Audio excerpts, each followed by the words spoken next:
Welcome dito sa Desan Tarot. Ang reading nito ay for collective for anyone who can resonate sa reading nito. This is a general reading for collective your energy at this time.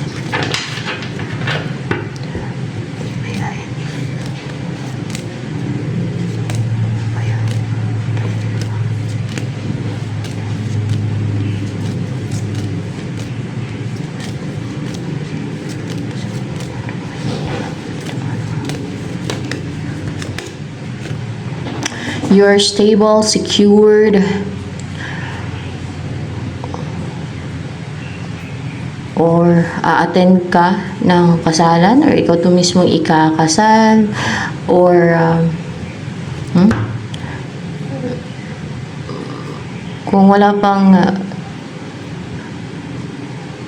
kasalan na nangyayari, ay maaaring kakasal ka, or there is a proposal na mangyayari pag isahin kayo ng Holy Spirit, kasi parang dove naman to dito eh. Yan o.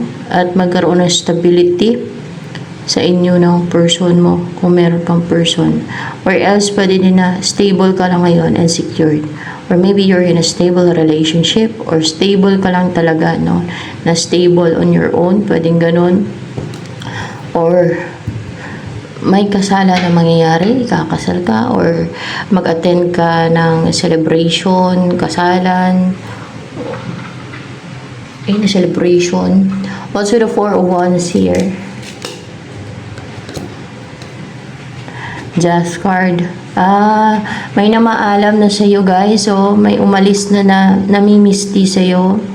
Yan o, parang si kamatayan ba na nang-harm, na nagdala ng kamalasan, o pinisti yung kabuhayan mo, pinisti yung health mo, basta ganun yung parang namimisti ba, o evil, or mga evil spirit, pwedeng ganun. Any evil, any na namimisti sa'yo, yun, umalis na, maalam na, lumayo na, kaya stable ka na, and secured ka na. Yan. So, ano pang energy mo ngayon?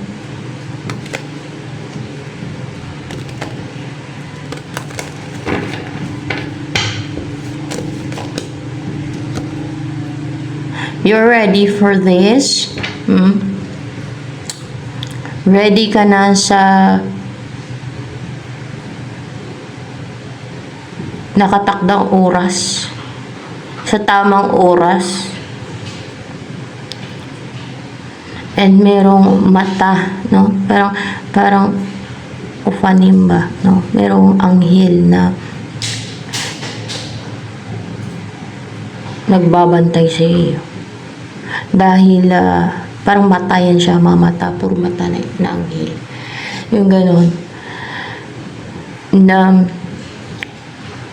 binabantayan ka, pinoprotektahan ka. Kasi parang anghel to dito na ophanim, or yung parang will na ano ba, na anghel. You're ready na, you're matured na. And pwede ka na mag-umpisa ng kung ano yung nakatakda sa'yo.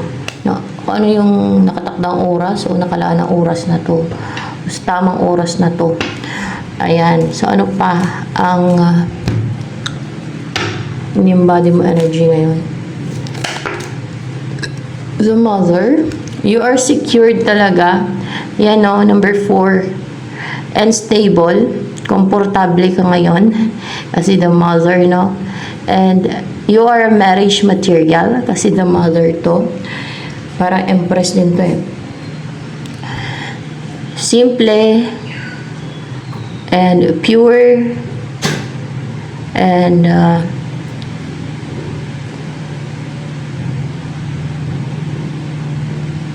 kind-hearted.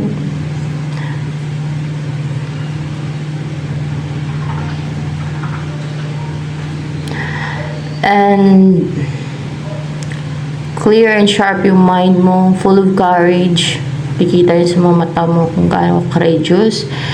And clear and pure yung iyong chakras. Walang blackish kasi puti. Yan, puro puti. Buo ka. Or maybe, merong kang counterpart, mabubuo kayo. Pwedeng ganon. Or buo ka. Ikaw to mismong buo ka. No?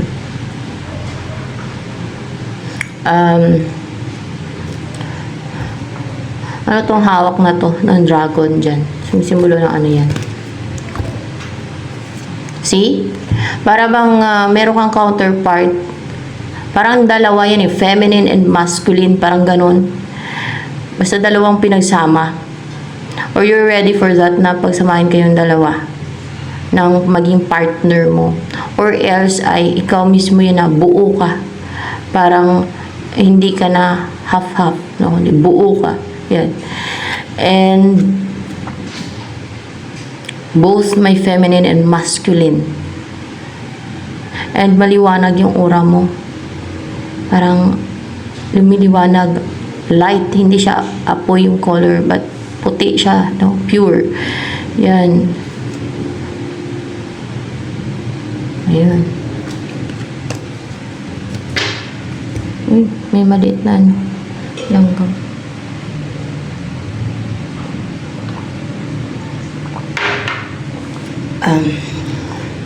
Anong darating sa'yo?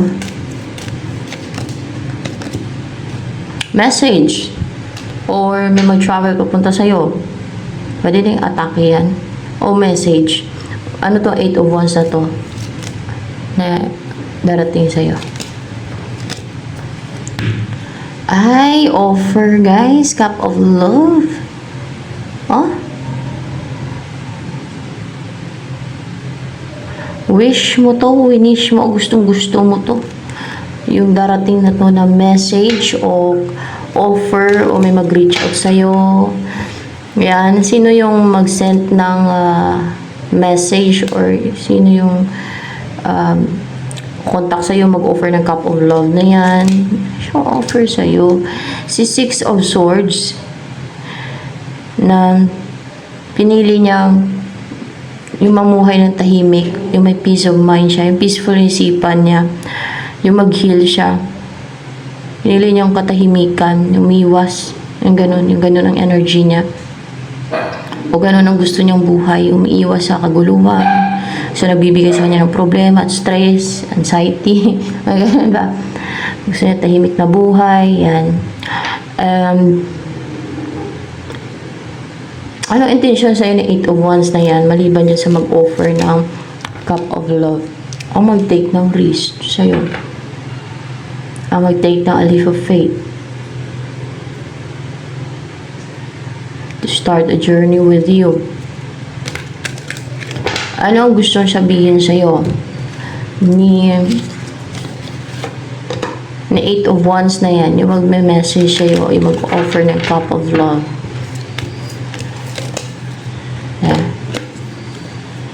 I look for you everywhere. Hinanap ka daw niya kahit saan. Wow. Hinanap ka niya kahit saan. O, hinanap ka niyan. Basta hinanap ka niya. Everywhere. Ano yung nais pang iparating sa'yo? 8 of Wands na mag-message sa'yo, mag-offer ng cup of love. Ano ang nais iparating sa'yo? Nawala na daw yung control ng devil sa kanya o maybe sa'yo o sa inyong dalawa kasi dalawa yun dito eh. Sa inyong dalawa kasi dalawa yun dito para bang kinontrol kayo ng devil. Parang pinigilan kayo ng devil. Pinag-away kayo ng devil, mga ganon. Parang naging ano kaya, parang naging sunod-sunuran sa devil. Ayan o, may tali sa liig. Ayan o, parang pinag-away kayo niyan, pinalayo kayo sa isa't isa, pero devil ang may gagawa nun. Parang napa-under control kayo, sa ilalim ng kapangyarihan ng devil at that time, pero nakawala na daw kayo. Yan, sa ilalim ng kapangyarihan ng devil. Ayan. Yun ang sinasabi niya. Kasi siguro naramdaman niya sa sarili niya. Na-feel niya yun. Ano ang wish for you ng person na to na magme-message sa'yo, na mag-offer ng cup of love. 7 of Swords. Na may isahan mo, matakasan mo, yung mga kampo ng kadiliman. O yung mga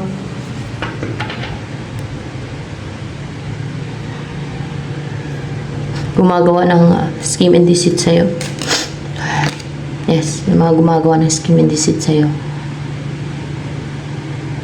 Basta mga scheme and deceitful, ma-deceiver, at mga sinungaling, kampo ng kadiliman yan, sa kadiliman yan. Di ba ganyan talaga? Ganyan naman talaga eh.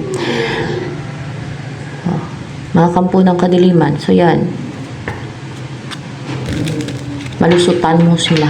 Hindi ka nila mapigilan. Hindi ka nila mautakan. Ganun ba na ng kampo ng kadiliman ba? Yan. Kasi gusto ka nila niyan kontrolin. Lalo na kung may destiny ka, gusto ka nilang pigilan. Ganon. Ano yung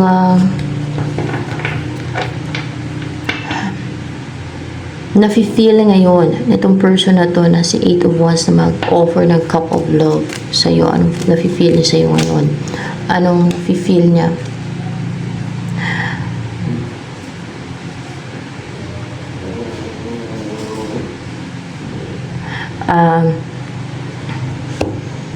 Kunwari siya to, kasi di ba mag-offer siya sa ng cup of love. Masaya siya na ibigay sa yung cup of love. And then may flowers pa, yan, may flowers pa. May flower man o wala, no? Pero dito may flowers dito sa picture na masaya siyang ibigay yun sa'yo para maging stable ka na emotionally, maging masaya ka na, hindi ka na malungkutin, yan o, paparating na siya. Parang nagagalak siya, masaya siya na iabot yun sa'yo. Yan o, parang nari siya to, no? Ikaw to. Yan. Yan na, at i-offer niya na yan sa'yo, ibibigay niya na yan sa'yo. Yan. Para hindi ka na maging malungkot. Ano pa ang feelings? Naawa siya sa'yo kasi palagi kang malungkot. Kaya yan, may offer siya na alam niya magpapasaya sa'yo. Masaya siya na ibigay yun sa'yo at para daw talaga yun sa'yo. Okay, so yan, yung cup of love na yan. Anong klase yung i-offer niya sa'yo? Like what? Ano yung offer niya sa'yo? Maliban sa cup of love, ano yung offer sa'yo? Ni 8 of Wands na nag-offer ng cup of love sa'yo. Ay, guys! Stars. A positive life. Yung positibo yung buhay mo. Positibo yung isipan mo. Positive ka. Positive yung buhay mo nga. And inspired ka. Yung maging inspired ka and positive. Kasi star eh. And full of harmony. And there's balance with the number 6. And full of love. Umahal ka ng mga tao sa paligid mo. Yung ganon, lalo na siya mismo ang magmamahal sa'yo. Iparamdam sa'yo na mahal ka niya, na ganon ba. And pwede din na yung star na to na offer niya ay opportunity to para sumikat ka. Yung pasikatin ka niya. Yung maging famous ka. Yung maging popular ka, yung maging famous ka, pwede din ganon. So, yan. Depende sa situation nyo, ha? Kung ano naman to. Or mamuhay kayo ng positive. No? Ganon. Maging positive na yung buhay mo, hindi ka na malungkot. Siyahin ka na, positibo, inspired sa buhay. Yan.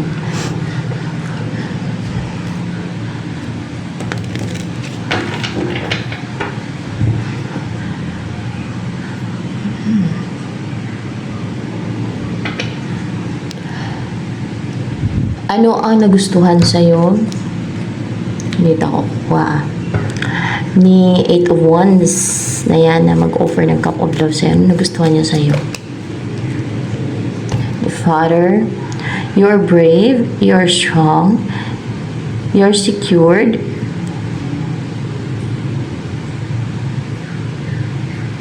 You're grounded. Sa nature eh. And majestic yung personality mo. Yan. Kasi may lion dito. You're powerful na person. So ano pa ang nagustuhan sa'yo ni 8 of Wands na magme-message sa'yo o magre-reach out sa'yo o mag-offer ng cup of love. Ano nagustuhan niya pa sa'yo? The world. Kasi kompleto ka. The world eh. You're complete, no?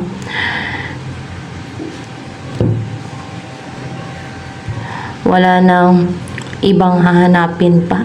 Nasa iyo ng lahat. Parang gano'n. Complete. Kompleto ka. Kasi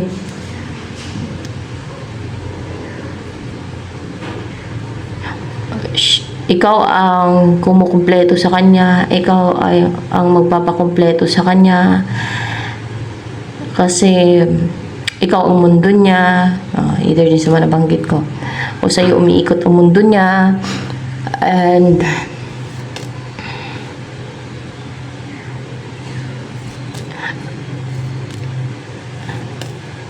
ano pa,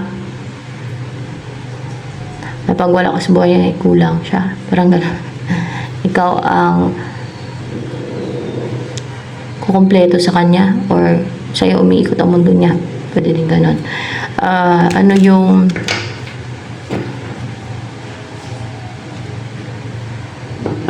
offer pa sa'yo ni 8 of Wands na yan, na may offer na cup of love sa'yo.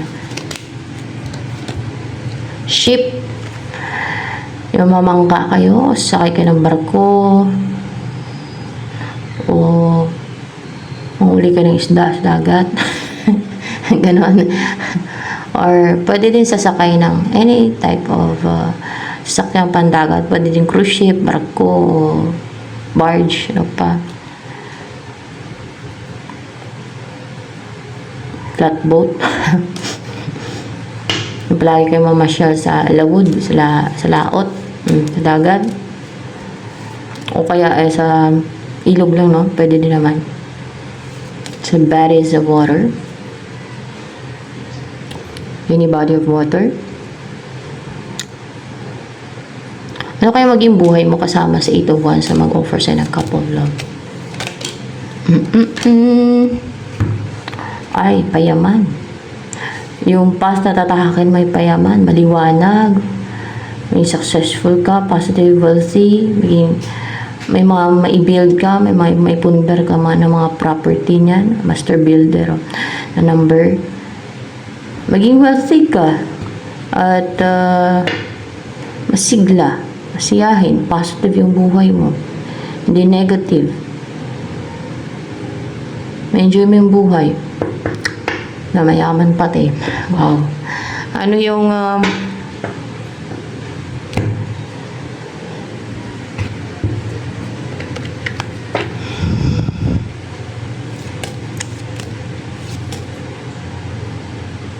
madarating pa sa'yo? Si Hierophant. Upright kaya itong Hierophant. Balang pa yan. In reverse. The Hierophant in reverse na person na to. Na hindi sumusunod sa mga payo or rules ng society na nakakatanda sa kanila, mga ganun ba? O sa mga belief system or manipulation ng ibang tao. Ma-rules, no, na dapat ganito, ganyan ang gawin mo, mga ganon, yung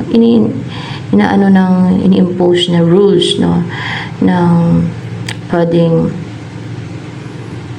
society nila, sa simbahan nila, ng magulang niya, ng mas nakakatanda sa kanya, mga ganon, o sa kanilang culture, o ng mga tao sa paligid niya, kasi iba gusto mang-control and they do manipulation para makontrol yung iba.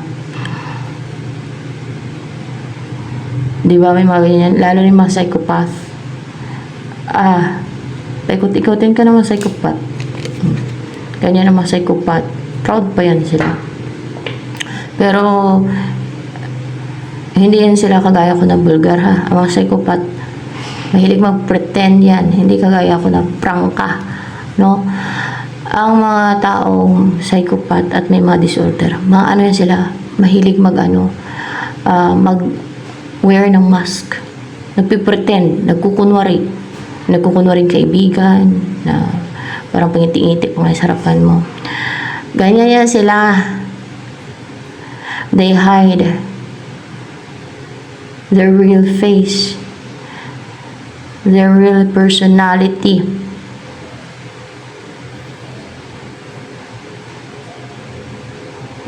Yun yung tinatawag na traidor. Ganon. Yun ang mga psychopath. At saka kadalasan may mga addiction, bisyo. I-search nyo na lang. Verticalose, cunning. Ganon ang mga psychopath. And yan ang mga tinatawag master manipulator. Mga manipulative.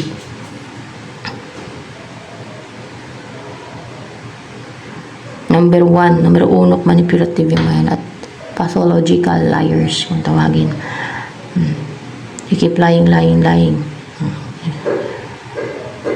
Sanay na kasi sila magsinungaling.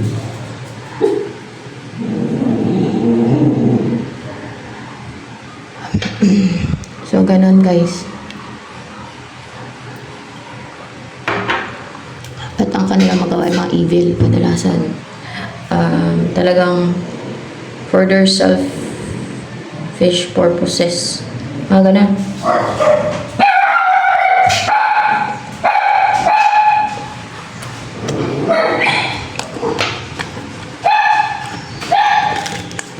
Mga receiver yan sila.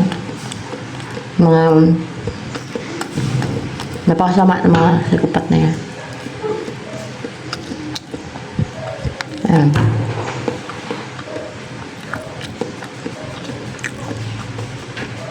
Hereditary yung psychopath guys. Yung psychopath yan. Pero iba na nabago ka ulo na ng bata pa sila. Tapos hindi na gumagana yung kanilang amygdala. Ayun. Kaya gawin psychopath sila. Wala silang empathy. Wala silang konsensya. Ayun, ang psychopath.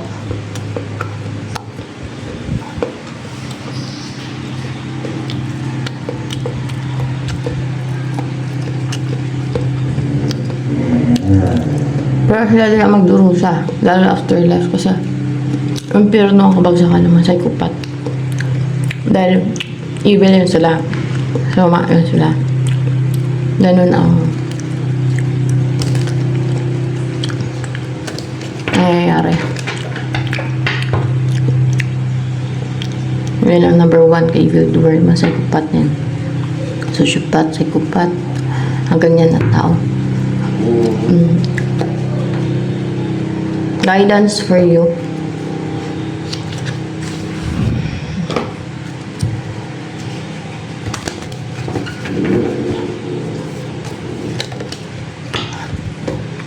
Daughter, the answer to your question involves your daughter. May anak ka, babae. Kasama yan sa sagot sa katanungan mo.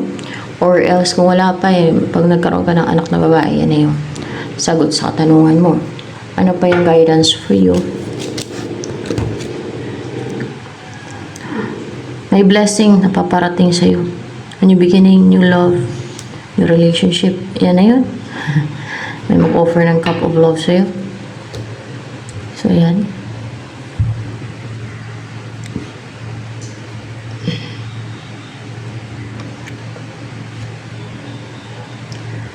Ano ang gusto pang sabihin sa'yo ni Eight of Wands? Ayan, mag-offer ng cup of love sa'yo.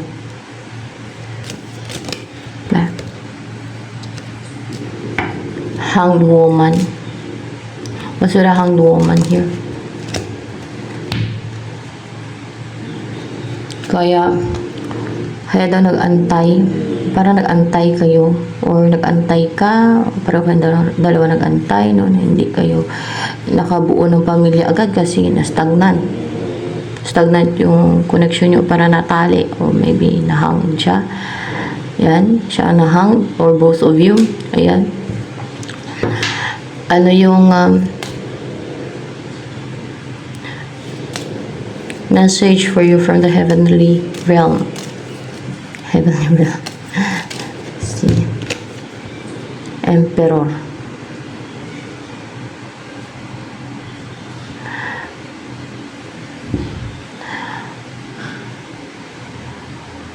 What's with the Emperor here? Hindi ka na daw maging weak pa o mahina. Ay, the Star in reverse. The Star in reverse. Akala ko Queen of Cups, di ko nabasa agad. The Star in reverse. Hindi na maging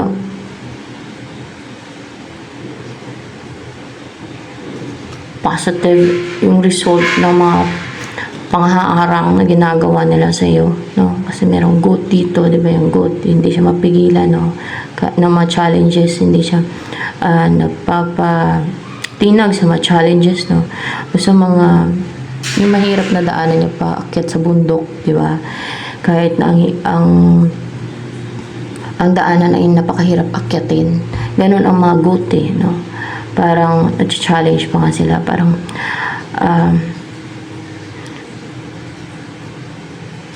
napaka-determined nila, napaka-determined na mga goat na hindi sila hadlangan ng mga challenges, ng mga mahirap na pinagdaanan nila.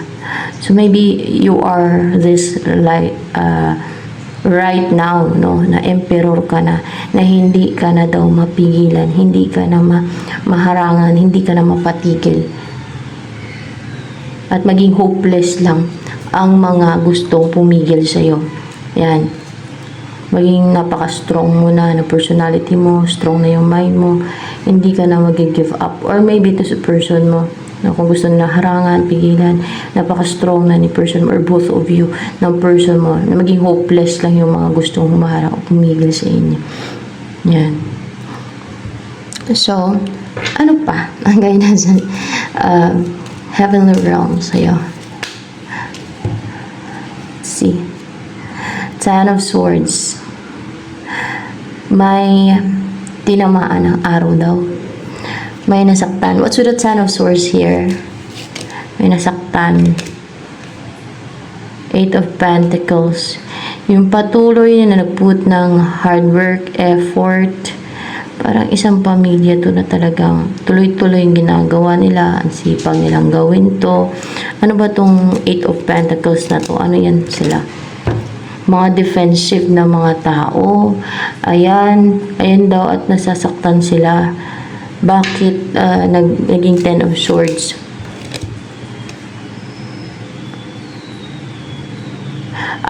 Nakawala ka, nakarecover ka na, nakawala ka sa mga ginawa nila, oh.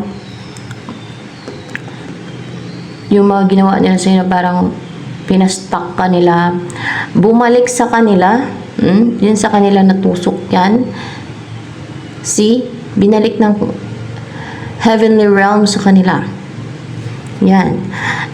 At sila itong nasasaktan ngayon. Sila itong for sure na-stuck din ngayon at na-hurt, no? O, sa kanila natusok yun. Yung mga satanic arrows nila, sa kanila na natusok. Mga defensive na mga tao.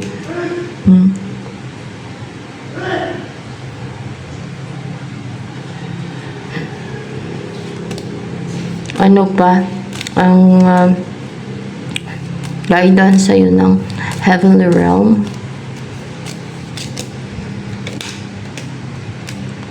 Magtatagumpay, no? Na mag-umpisa ka ng kung ano mang umpisahan mo, o mag-umpisa kayong magsama ng person mo sa isang bahay, magtatagumpay na kayo over evil forces, over evil people na gustong ma-restrict, pumigil. Ganyan naman talaga ang gawain ng mga evil, Gusto nilang pigilan, kahit yung mga nakadistin, gusto nilang pigilan. Yung mga evil na tao, gusto nilang pigilan yung mga nakadistin, no? Gusto nilang hadlangan, padilihin. Kasi nga, kampon sila ng kadiliman. Nagpapaudyok sila, sulsul sila sa demonyo. Ayan. Nagpapagamit sila sa demonyo.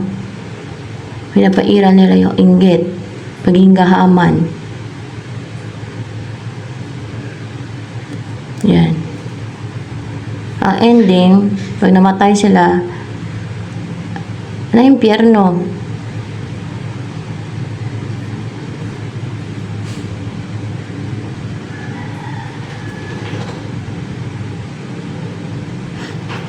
Dahil yung sinusunod nila ay yung udyok sa kanila ng demonyo at yung gawain nila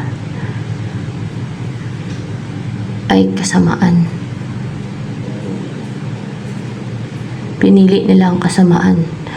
So ayan, hindi ka na mapigilan pa ng evil forces. Magsimula ng victorious ka, mag-succeed, tagumpay, wala na yung mga wash out na, vanish na yung mga humaharang sa path mo, sa inyo ng person mo, sa destiny mo. Yan. Umiiral kasi sa mga taong selfishness, yung mga gustong humarang na yung selfishness, gusto nilang ingredients sa akin man. Pero kahit anong sabihin ko pa dito, ganun na talaga sila. And lalo na kung psychopath yan sila, hindi nagbabago ang psychopath, guys. Yan. Buhay nila yan. They have a choice. Diba? Ang tao ay may choice. So, ito na lamang for collective reading.